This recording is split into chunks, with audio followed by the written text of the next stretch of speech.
Halo, ketemu lagi dengan channel yang khusus membahas dunia hipnoterapi dan kesehatan. Sendawa, hari ini topiknya itu, yaitu membahas tentang sendawa. Jadi teman-teman yang tidak tahu sendawa itu adalah, dokter kasih contoh ya, supaya tidak keliru tentang sendawa. Sendawa itu kayak seperti ini, gitu ya. Jadi mengeluarkan angin dari perut kita.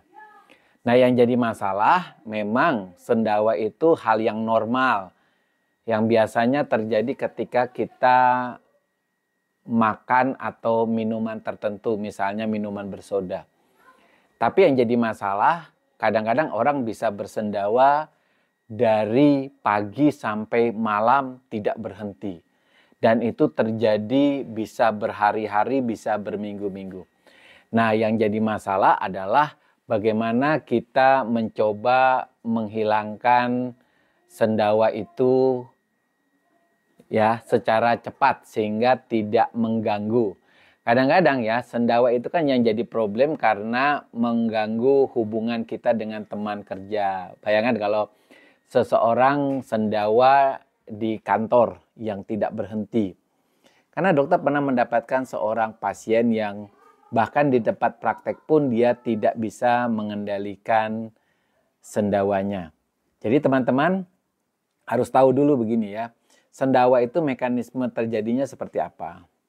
Jadi ketika orang makan makanan tertentu ya, anggap aja makan nasi, makan singkong, makan ubi, apapun yang dimakan, makanan itu akan masuk lewat mulut, lewat kerongkongan kita, kemudian masuk ke lambung, tidak lama dia akan masuk ke usus halus dan akhirnya di usus besar. Nah, di usus besar ini dia akan diproses bahkan menghasilkan yang namanya kotoran ya atau tinja. Nah, di dalam usus besar inilah dia juga menghasilkan sejumlah gas ya. Gas lumrahnya gas ini membantu tubuh kita untuk mendorong kotoran itu keluar melalui lubang di pantat kita yang kita sebut dengan BAB. Nah, proses ini sebenarnya mendapat bantuan oleh gerakan usus besar kita. Jadi gerakan usus besar ini kita namakan gerakan peristaltik. Kalau gerakan peristaltiknya normal, maka semua angin yang dihasilkan di usus besar yang berasal dari makanan ini akan membantu mendorong sisa kotoran tadi untuk keluar melalui buang air besar. Nah, gerakan peristaltik ini yang jadi masalah. Kadang-kadang gerakan peristaltik ini bisa mengalami proses penurunan atau malah dia tidak bergerak sama sekali pada kondisi-kondisi tertentu ya. Misalnya orang yang kelelahan bisa mengalami hal tersebut. Atau gerakan ususnya nggak tadi itu biasanya terjadi pada orang yang cemas, takut ya, rasa khawatir. Nah, ini gerakan usus besarnya menjadi berkurang atau tidak sama sekali. Apa hasilnya? Angin yang berasal dari usus besar itu malah sebagian atau sebagian besar malah naik ke atas. Naik ke usus halus, lalu naik ke lambung. Nah, dia tertampung di lambung. Tetapi karena ada sekat atau pintu di atas lambungnya, membuat angin itu tidak bisa keluar.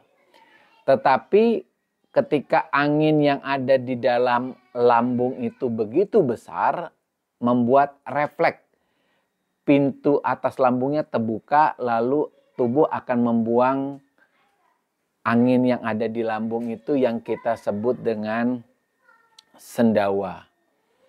Walaupun sendawa itu merupakan refleks untuk membuang angin yang berlebih di dalam lambung, yang jadi masalah angin di dalam lambung itu tidak pernah hilang atau habis, selalu dia diproduksi terus sehingga membuat orang bisa bersendawa berhari-hari. Nah, yang jadi problemnya adalah bagaimana kita membuat usus besar kita kembali melakukan gerakan peristaltiknya agar anginnya terdorong ke bawah. Tentunya kita harus tahu apa yang menjadi sebabnya. Pertama, kalau penyebabnya kelelahan tentu cukup dengan istirahat ya. Kalau penyebabnya cemas atau rasa khawatir, teman-teman bisa menghilangkan cemas dan rasa khawatirnya entah dengan obat atau dengan mengolah pikiran teman-teman. Jadi apa yang dimaksud mengolah pikiran? Jadi kalau teman-teman misalnya bersendawa terus-menerus, kemudian istirahat juga tidak menghilangkan sendawanya, teman-teman memakai obat-obat kembung, kemudian memakai obat-obat yang bisa menghilangkan cemas. Kalau dengan obat itu bisa hilang, is okay. Masalahnya sudah selesai. Nah, yang jadi masalah kadang-kadang kita sudah minum obat kembung, kita sudah minum obat tidur, obat cemas, tapi sendawanya juga belum hilang. Maka kita bisa mengolah pikiran kita dengan mengetahui kita ini sebenarnya cemas apa sih? Rasa takut apa? Ini yang perlu dicari. Nah, cara mencarinya adalah dengan mengetahui apa yang ada di pikiran bawah sadar seseorang. Mungkin sebagian teman bertanya, "Dok, kalau hipnoterapi kan saya harus pergi ke seorang yang ahli hipnoterapi." Nah, yang jadi pertanyaan tersebut, yang bertanya ya dengan pertanyaan tersebut dokter jawab, tidak perlu. Teman-teman bisa melakukan yang namanya self hypnosis atau melakukan yang namanya self talk atau afirmasi. Tapi teman-teman harus tahu ya. Jadi kalau yang melakukan afirmasi itu akan bermakna kalau teman-teman lakukan secara berulang-ulang. Yang kedua, kalau teman-teman memakai perasaan itu jauh lebih bagus. Misalnya lah, maksudnya perasaan itu seperti kalau orang berdoa kepada Tuhan dalam keadaan mungkin sedih, biasanya berdoa itu dengan memakai perasaan. Nah, begitu juga kalau kita melakukan afirmasi. Jadi, kalau teman-teman melakukan hipnoterapi ya, self hipnosis adalah dengan cara teman-teman cukup fokus pada sesuatu. Misalnya yang paling sederhana adalah fokus pada napas. Jadi teman-teman tutup mata.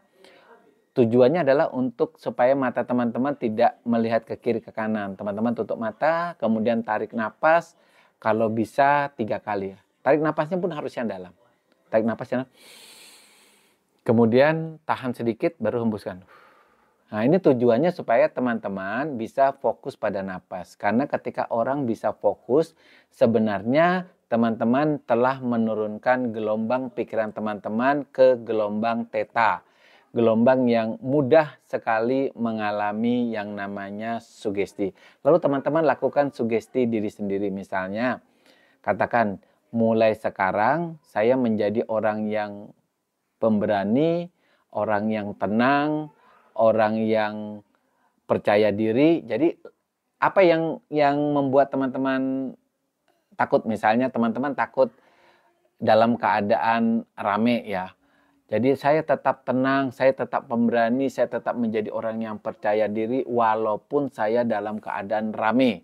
Misalnya. Atau kalau teman-teman takut sendirian, teman-teman boleh katakan sekarang saya menjadi seorang yang pemberani dalam keadaan sendiri sepi ya. Nah, itu yang namanya afirmasi atau self hypnosis. Nah, kalau afirmasi kan harus dilakukan berkali-kali. Semakin sering teman-teman lakukan, semakin hasilnya baik.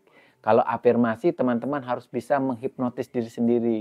Nah, hipnotis itu apakah harus belajar hipnotis? Ya enggak. Teman-teman lakukan aja hal yang sederhana yang tadi dokter bilang. Teman-teman tutup mata, tarik napas yang dalam dan hembuskan napas. Lalu suasananya harus suasana yang hening ya supaya teman-teman bisa fokus dan teman-teman sugestikan sesuatu teman-teman ke dalam pikiran bawah sadar teman-teman. Kalimatnya harus kalimat yang positif ya. Harus keadaan sekarang. Jadi jangan teman-teman melakukan hipnotis seperti misalnya besok saya akan menjadi orang pemberani. Nah, karena kata besok itu dibaca oleh pikiran bawah sadar tidak akan pernah terjadi. Karena besoknya pun terlalu dibaca besok, jadi nggak pernah terjadi. Jadi katakan sekarang, hari ini, saat ini, seperti itu. Kemudian jangan ada kata-kata negatif atau palsu seperti semoga gitu ya. Mudah-mudahan itu nggak boleh. Tapi kata yang pasti. Sekarang saya pemberani gitu ya. Saya superhero gitu. Oke. Jadi teman-teman demikian, tetap semangat.